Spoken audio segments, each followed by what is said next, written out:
Secanggih-canggihnya alat yang diciptakan oleh manusia, pasti ada kelemahannya juga. Pernyataan ini rasanya cocok buat ngegambarin Iron Dome sejak serangan Hamas di Palestina pada Oktober lalu. Seperti yang kita tahu, konflik Israel-Palestina bukan hal baru lagi, tapi hujan roket Hamas yang terjadi pada 7 Oktober silam kembali membuka lembaran baru konflik abadi ini.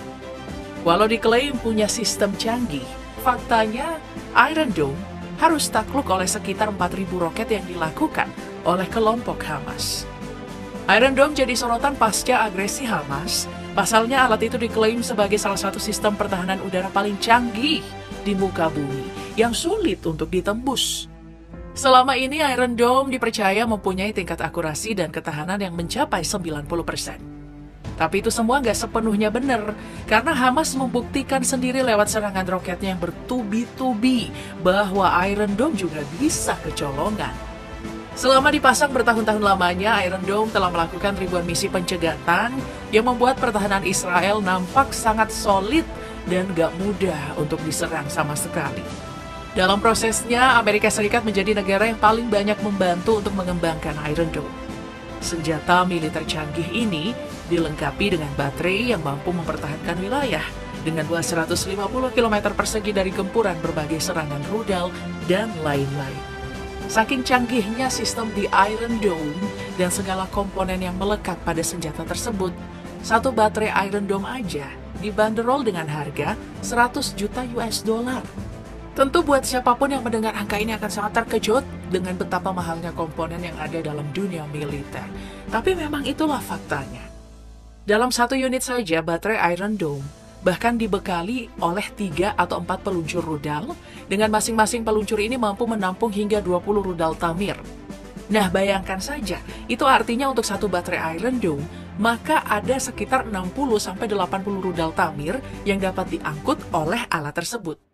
Hamas memang seringkali dianggap kalah dari segi persenjataan yang mereka punya, tapi itu sama sekali nggak membuat kelompok militan ini pantang menyerah. Mereka bahkan nekat menantang Israel dengan serangan ribuan roket yang berhasil menembus Iron Dome tersebut. Dari segi spesifikasi, Iron Dome ini juga cukup kuat, mengingat di sistemnya ada radar pendeteksi, pencegat rudal, adanya sistem manajemen pertempuran, sampai penghancur roket. Dengan spesifikasi yang demikian canggih, gak heran kalau serangan Hamas di Oktober lalu bikin semua orang terkejut. Tapi sebenarnya selain Iron Dome, Israel juga punya lebih banyak senjata canggih yang membantu mereka ketika terjadi konflik. Sebut saja misalnya Skysonic, yang merupakan rudal hypersonic dengan kekuatan 10 kali kecepatan suara dan arah serangan yang sulit untuk diprediksi.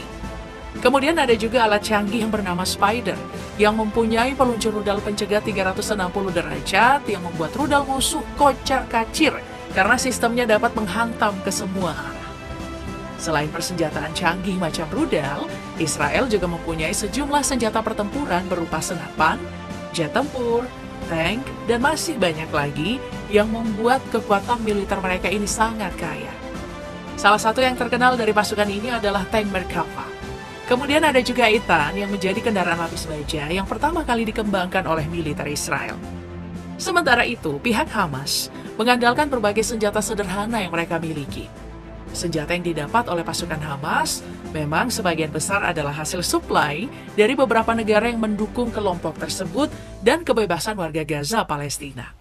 Tapi sebagian besar sendiri juga hasil dari pengembangan yang mereka lakukan selama bersembunyi dari Israel.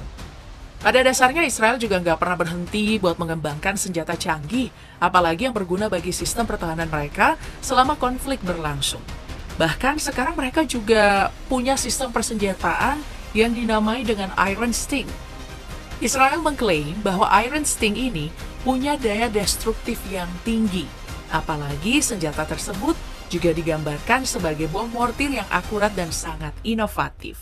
Tapi apakah senjata tersebut akhirnya mampu untuk menghancurkan tanah Gaza Palestina?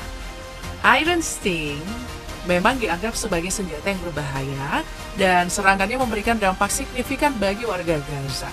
Tapi itu pun gak cukup untuk menghancurkan Palestina.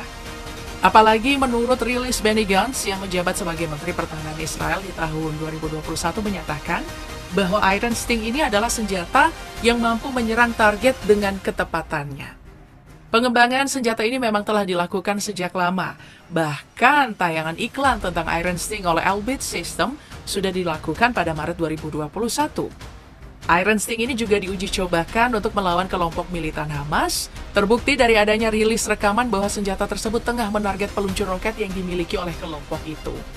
Iron Sting sendiri dilengkapi dengan sistem GPS dan laser canggih yang mampu menyerang daerah perkotaan dengan meminimalisir warga sipil yang bisa menjadi korbannya.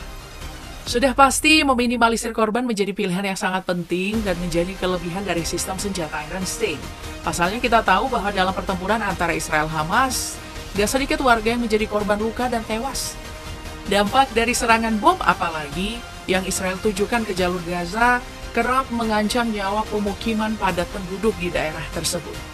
Dilengkapi dengan mortir 120 mm, Iron Sting ini mempunyai jangkauan yang cukup luas, kurang lebih sekitar 12 km, dan kekuatannya itu digadang-gadang mampu menembus beton tulang ganda. Untuk cara kerja dari alat ini sebenarnya nggak begitu rumit, karena peluncuran Iron Sting dilakukan dari sistem mortir cardam. Cardam ini dipasang di APC M113, dalam SUV Hummer 4x4 dengan pengoperasian menggunakan 2 atau 3 awak saja. Iron Sting diciptakan dengan cukup lengkap, apalagi senjata ini juga mempunyai 3 mode operasi. Nah tentu saja dengan 3 mode operasi ini, kemampuannya sudah nggak diragukan lagi dalam mengatasi semua skenario pertempuran. Selain itu, karena dapat menembus beton bertulang ganda, artinya senjata canggih yang satu ini mempunyai efek ledakan yang bisa dibilang sangat luar biasa. Unit Baghlan sebagai pasukan komando dalam serangan Iron Sting ke kelompok militan Hamas nyatanya berhasil mencapai setidaknya 70 sasaran pasukan perjuangan. Kemudian, akibat dari serangan senjata ini, beberapa dari pos pengamatan hingga peluncuran roket milik Hamas hancur begitu saja. Iron Sting memang menggunakan amunisi bom yang dirancang secara khusus oleh Elbit System. Kecanggihan teknologi Iron Sting nggak perlu ditanyakan lagi nih, sebab senjata ini memang telah dikembangkan lebih dari 1 dekade lamanya, yang artinya semua persiapan dilakukan dengan sangat baik. Sejak dulu, posisi Israel dari segi persenjataan memang sangat kuat. Apalagi negara tersebut ya juga disokong oleh beberapa negara maju lainnya yang membuat dana persenjataan militer mereka nggak habis-habis. Namun meski begitu, mereka tetap nggak bisa membuat kelompok militan Hamas bertekuk lutut.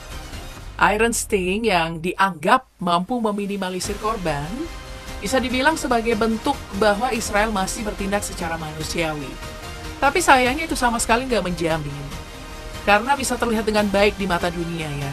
Dari sejak puluhan tahun lalu, berbagai macam serangan diluncurkan hingga konflik terbaru pada tahun 2023 kemarin membuat warga Gaza harus kehilangan kebebasan mereka. Banyak penduduk Gaza yang gak bisa menghindar dari luka yang mereka alami. Berbagai dukungan dan aksi solidaritas yang dilakukan supaya Israel menghentikan serangan mereka terhadap Gaza. Sampai saat ini, banyaknya serangan yang menimbulkan ratusan ribu korban jiwa, membuat konflik Israel dan pasukan Hamas kian ketat. Terjadi banyak serangan roket, adu tembak, dan serangan tank yang membuat keduanya semakin tegang. Dengan adanya uji senjata Iron Sting yang dilakukan oleh Israel ke wilayah kelompok Hamas, tentu saja hal itu kini semakin menarik perhatian dari berbagai negara.